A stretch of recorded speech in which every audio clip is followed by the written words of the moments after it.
Tips with Tony. Tips with Tony. All about nutrition from your favorite dietitian. Everything you need to digest in your mind. Tips with Tony. Tips with Tony. Making you healthier one bite at a time. With Tony. Woo! Hello and welcome to the Tips with Tony podcast. I'm Tony Marinici, your registered dietitian, helping you get healthy one bite at a time. I am so excited for you to listen to this next interview. I have Karen Martel in front of me. She is virtually in front of me always. She is a certified hormone specialist and transformational nutrition coach, and she's very knowledgeable. And I'm so excited to go deep into this conversation because I know you are interested and I know you want to learn. And we're going to be talking about hormones and testing and signs and symptoms and the aging process, whether you're 20 something or 40 something or 50 something or 30 something, whatever, you are going to get something valuable out of this episode. So stay tuned and make sure you're listening all the way through the end. All right. So without further ado, Karen, welcome to the Tips with Tony podcast. Well, thank you for having me. I'm excited to be here. And I just had you on my podcast. It was such a great interview. So everybody's going to have to go listen to that one too. Yes. It was so great. I'm so glad that we connected. I kind of love social media for that. Like you could never meet someone in person and then you hit it off in like 1 hour and you feel like you relate on so many levels. It's so well, when I saw your stuff, when you sent it to me, I was like, oh, this girl is talking my talk here. We see eye to eye on everything when it comes to the weight loss factor, right? So definitely. Yeah, great. Definitely.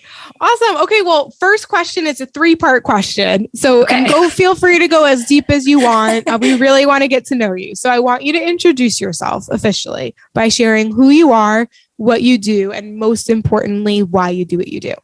Right. So my story starts after the birth of my first child when I was in my early 30s, everybody. So keep that in mind. I was 31 when I had her.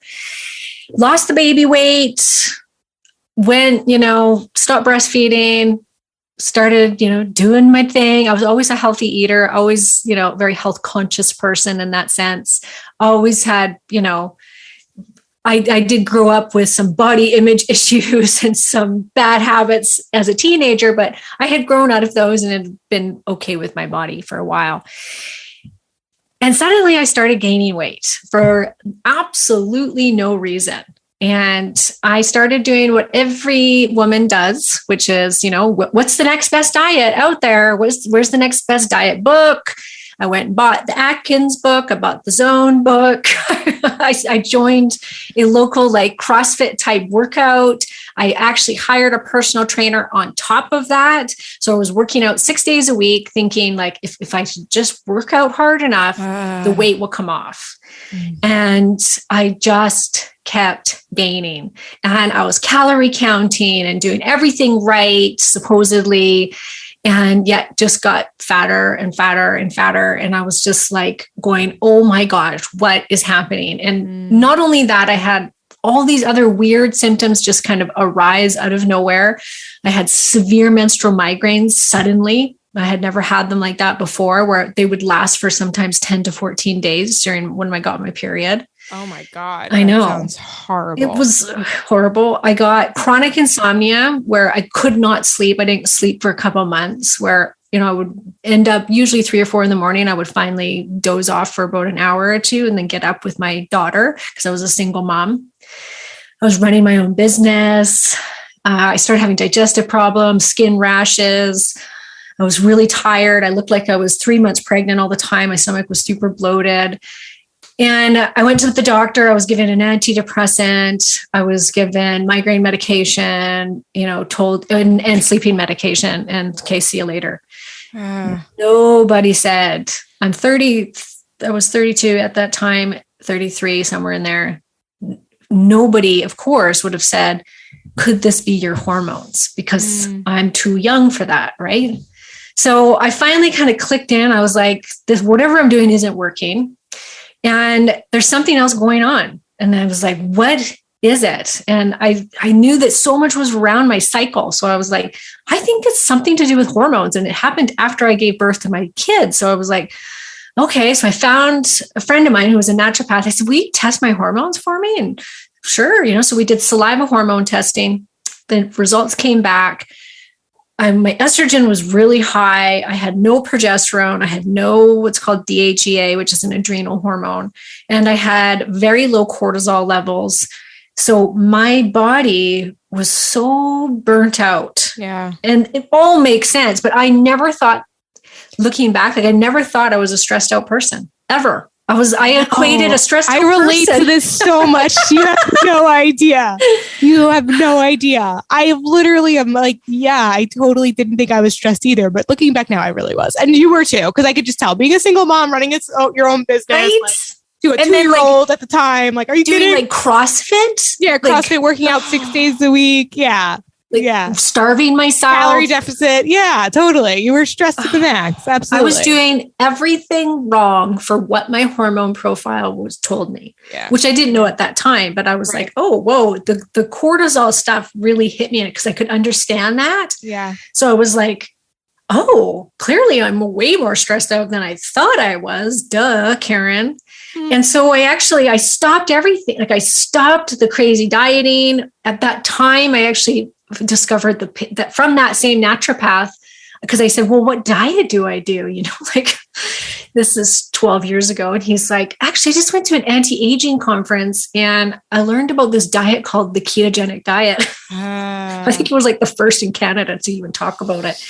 But I didn't do that. I actually went home, researched it, and found Mark Sisson's paleo diet, the Primal Blueprint. And I went on to that and stopped calorie counting, stopped the excessive exercise. The diet itself was like a huge light bulb moment for me where I was like, oh my gosh, this is how I should be eating. This is easy. I'm not counting calories. My stomach bloat's gone. My body composition changed, but I didn't lose a single pound. But my blood sugar stabilized. I just felt like this is my way of eating. And then I spent the next 2 years really working on my stress levels. I started doing yoga. I quit working out.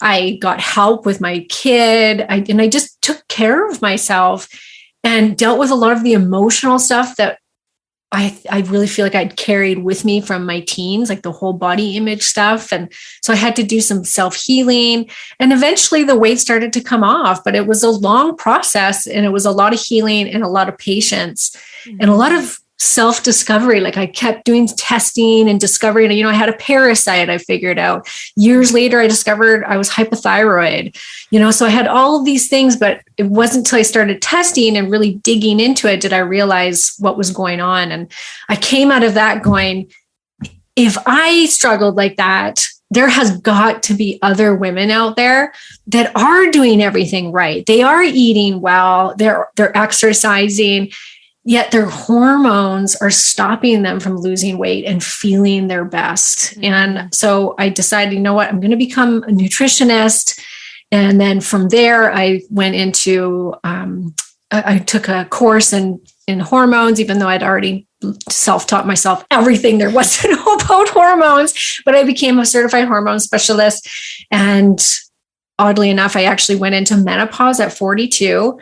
And so I learned all about that because I went through it. And, looking back, we always go through these things in order to learn. And I really feel like I had to learn. So I reversed the menopause.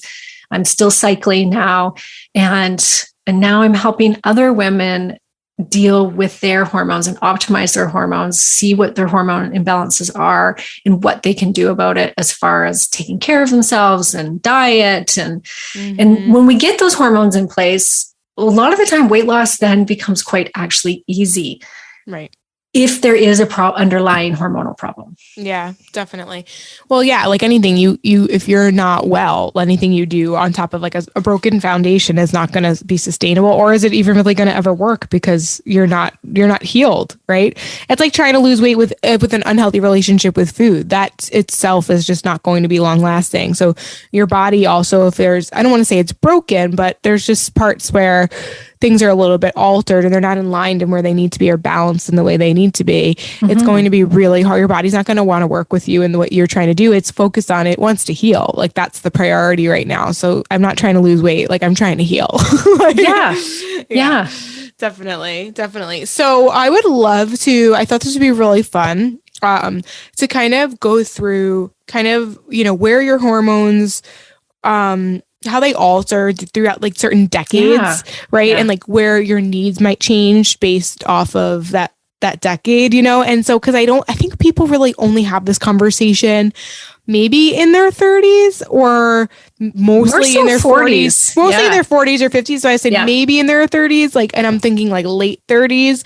But really no. But even then, the only thing that I'm thinking, the reason why I said that is because I think a lot of people, they when they turn 30, they blame their metabolism for slowing down. Like, you know what I mean? Because there's the aging, which we know is not really, I don't know. It's not just a thing. Yeah. It's not a thing. Yes, you do. Your metabolism slows down as you age, but it's not like you were 29 yesterday and now you're 30 and now it's like, it's slower. I'm in the 30s. It's now it just went down. Yeah. It doesn't work that way.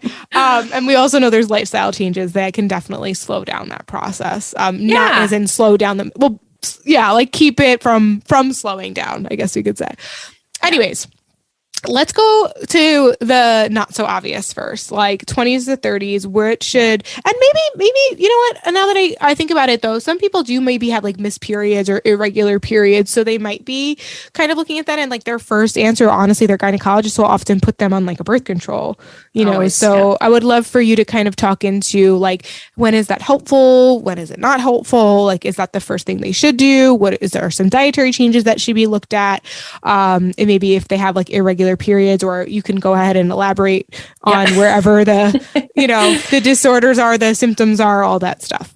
Yeah. Most women, they won't think that what's happening in their body, like me, they won't think that what's happening is due to a hormone dysfunction, because we do think, when we think of hormones, we think, 40s, 50s, actually more so even just 50s, like 50s, late 40s, 50s. Like people think like, that's when, like menopause. That's, I feel like, but I do feel like the conversation is becoming more common now, where people are realizing maybe because there's stuff with fertility and periods. Yeah, that's the only reason. They're going to go, my period's missing, or I have horrible periods, right? Or I can't get pregnant. Then they'll say, maybe it has something to do with my hormones.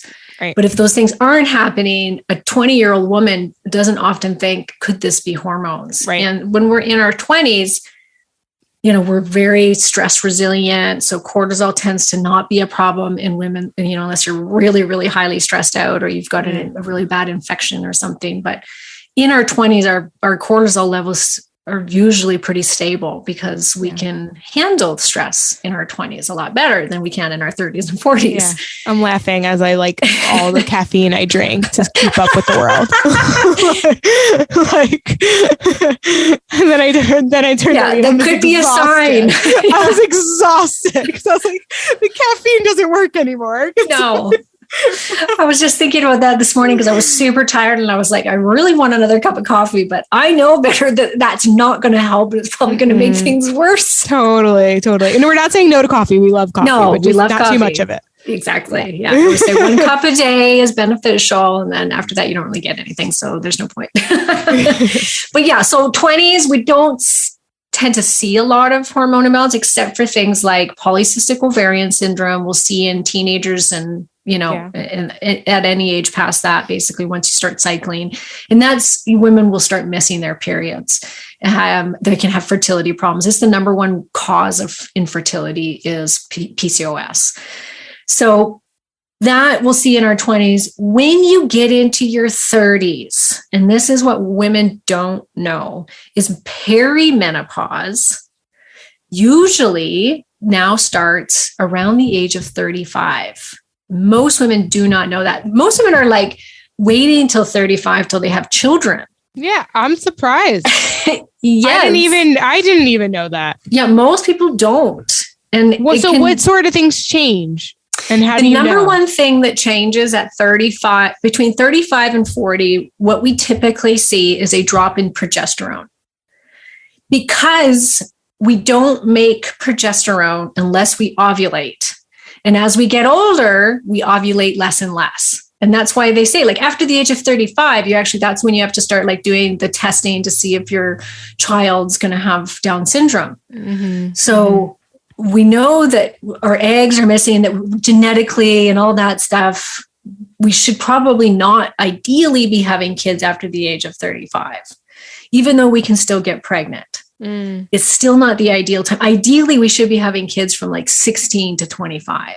That's when we're primed for it. Yeah. But we're just not mentally primed anymore. It's our society is just done.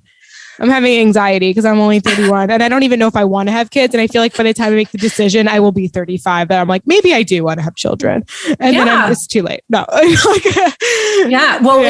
I tested my hormones at 32 that's what was most predominant, was that really, besides the low cortisol, was really low progesterone. And without your progesterone, women will get really bad PMS, really heavy periods, insomnia, anxiety. Progesterone is very calming. It helps to raise metabolism. So for some women, it can really help with weight loss. I had my second baby at 37, and that was a huge difference in how my body jumped back.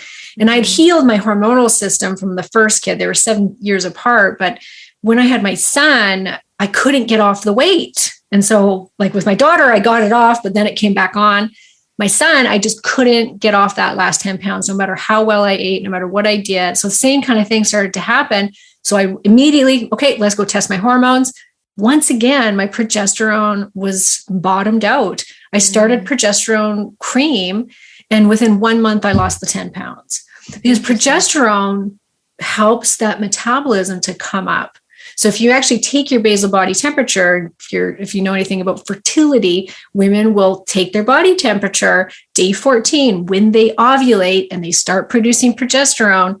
That temperature, the body temperature, goes up, and that is their sign that they've ovulated.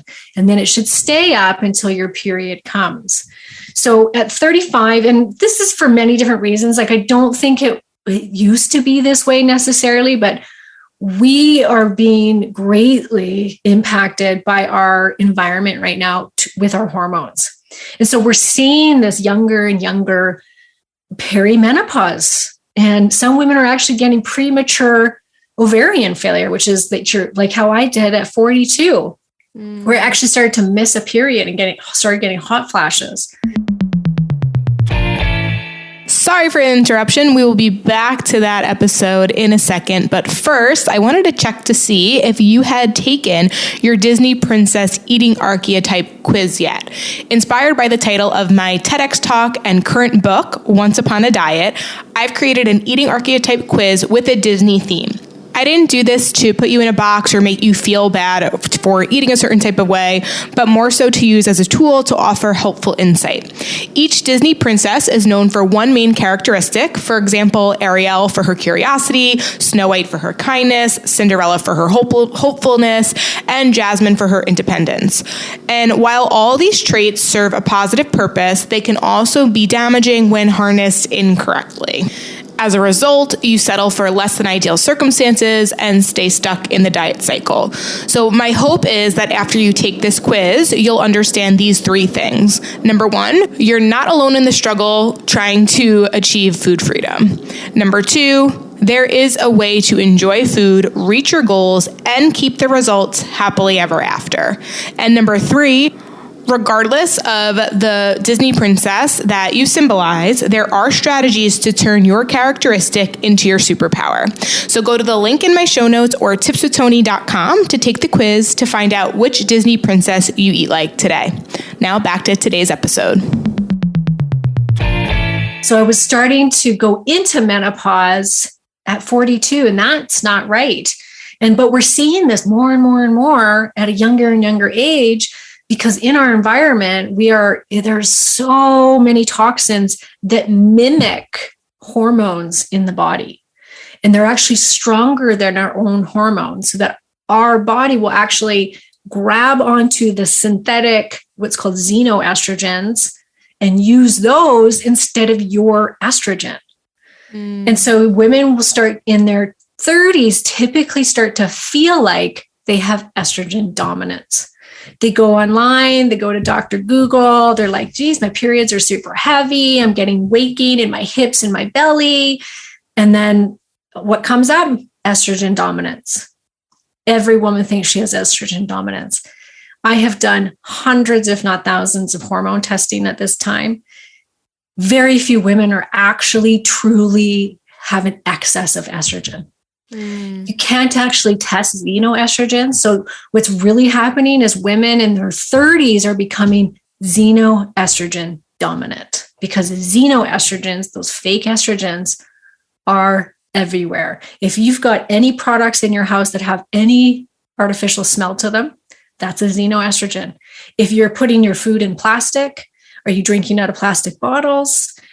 Do you have carpet in your house? Are you eating grain? All of these things are riddled with estrogen, fake estrogen.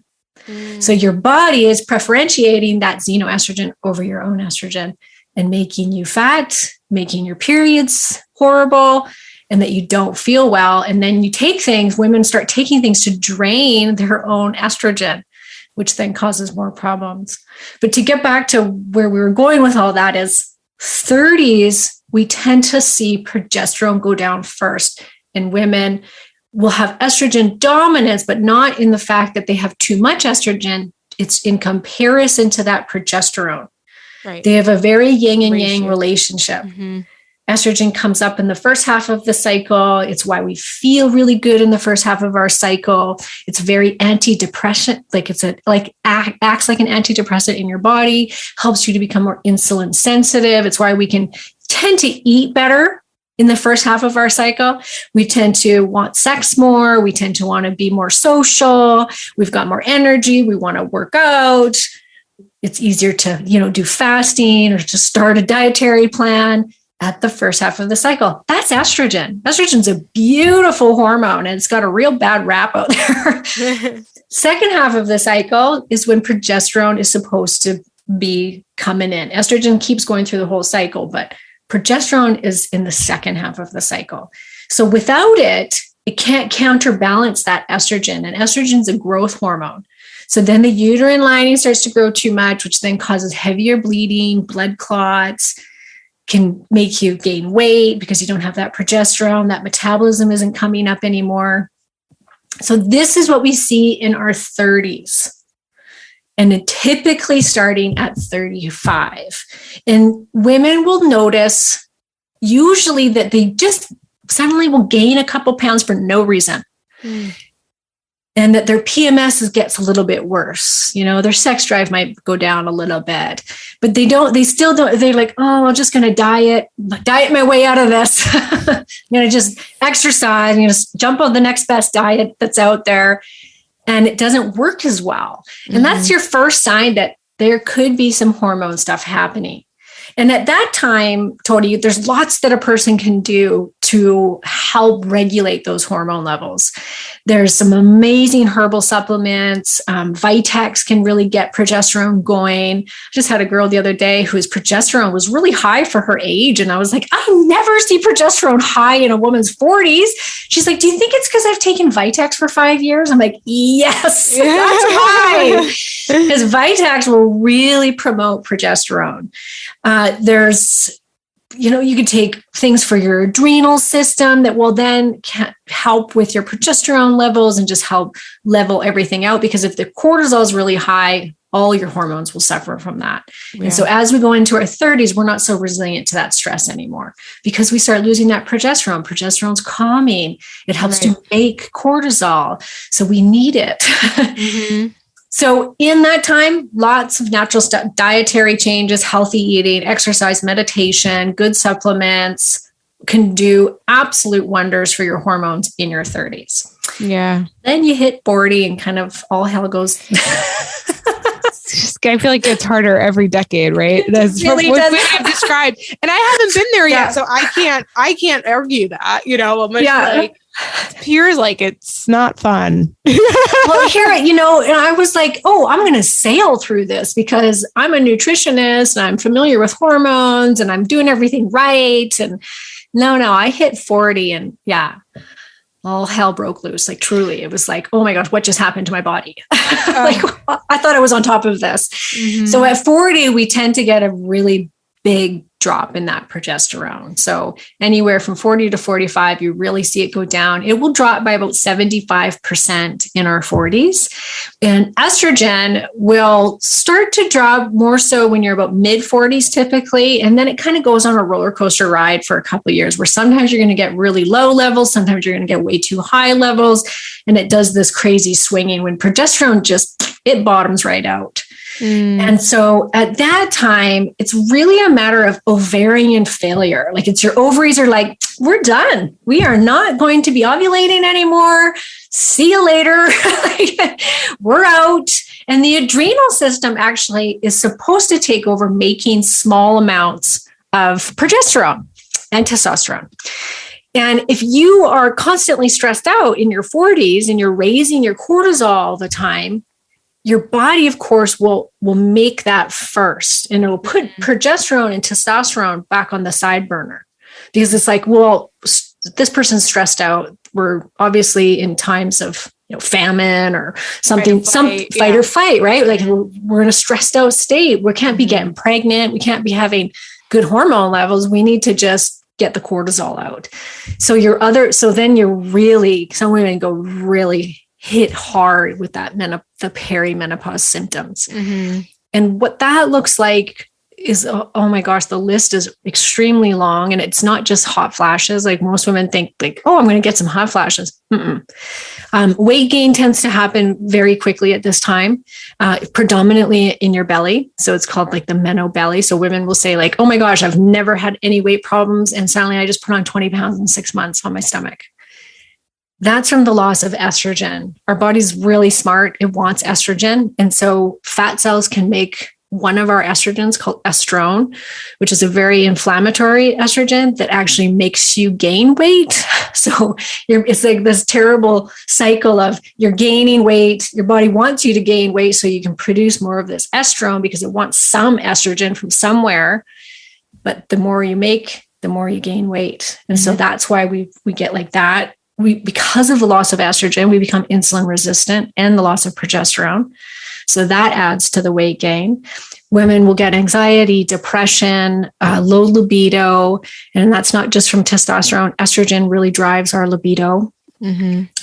Skin, that's when we start to see skin wrinkles and sagging because estrogen helps our body to make collagen. Our immune system can be compromised because estrogen has a lot to do with the immune system. The list goes on. Your vagina starts to dry up. Your hair starts to go dry. You start to get inflamed. Your gut problems. You won't believe how everything is run by your hormones. So at this point, your best bet is to actually replace your hormones with natural body identical hormones.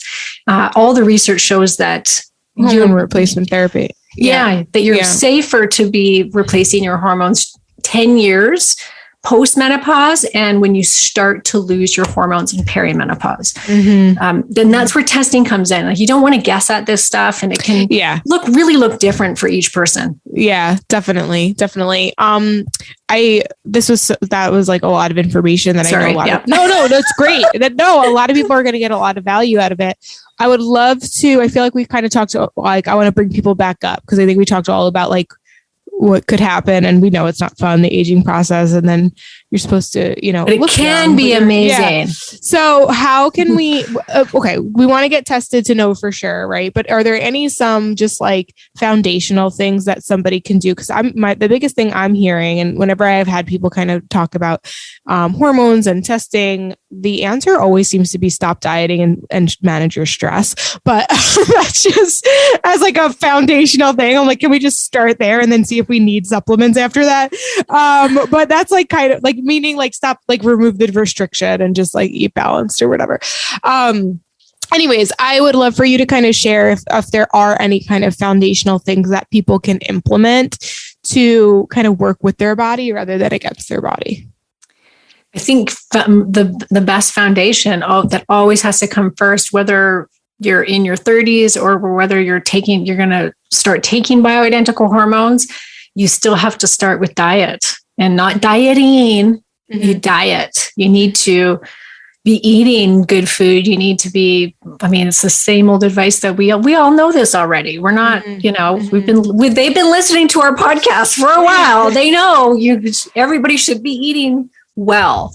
And the thing is, it's my take on that is each one of you is going to need something different. And that's why I usually insist on testing, because if you're somebody coming at me that's got insulin resistance because you don't have a great diet, or maybe because you have PCOS, well, you're going to maybe have to go lean on the side of maybe a little bit lower carbohydrate diet for a while till that heals itself. Or if you're somebody that was like me, highly stressed out, no cortisol, no thyroid, well, low carb diet is probably the worst thing you could possibly do to yourself. You need to be eating consistently. You need to be eating low inflammatory. You need to be eating carbohydrates. You need to be eating the fruits, the starches, because that's what those systems need to work right. I see a lot of women really messing up their hormonal system because they're choosing the wrong diet. Yeah. Totally. And then, keto, fasting, OMAD is like the rage right now. And I'm seeing women that are losing their periods, losing their hair, getting insomnia, and they're like sticking strong with it because they lost 30 pounds in the first 3 months. And I'm like, yeah, but you just lost your period. And fertility, that is a woman's sign of health, is her hormones and where they're at. Yes. That's what 100%. We're here for, is to procreate. Yes. Oh God. So true. So true.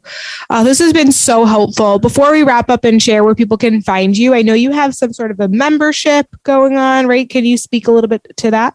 Yeah. So I've created a membership about 5 years ago just for women that couldn't afford the private coaching and that just wanted consistent help.